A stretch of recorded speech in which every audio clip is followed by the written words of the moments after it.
Gangers ஒரு பெரிய கேப்புக்கு அப்புறம் சுந்தர் சி வடிவேலுடைய காம்பினேஷனில் வெளியான ஒரு படம் இது. வடிவேலுக்கு நிச்சயமாக இந்த படம் ஒரு கம்பேக்கு அப்படிங்கிற மாதிரி தான் எனக்கு பட்டுச்சு.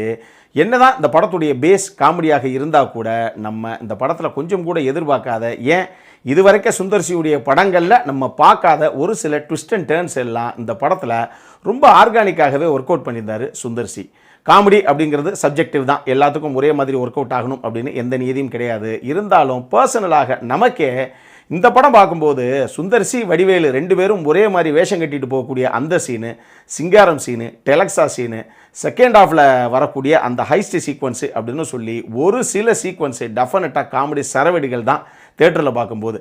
இந்த படம் பெரிய எதிர்பார்ப்பெல்லாம் இல்லாமல் போனீங்க அப்படின்னா இப்போயே கூட உங்களை சாட்டிஸ்ஃபை பண்ணுறதுக்கு பெரிய வாய்ப்புகள் இருக்குது. நீங்கள் தியேட்டருக்கே போகலை அப்படின்னா கூட இந்த படம் ஓடிடியில் வெளியானதுக்கப்புறம் மக்கள் கொண்டாடி தீக்கத்தான் போகிறாங்க. Wait and watch.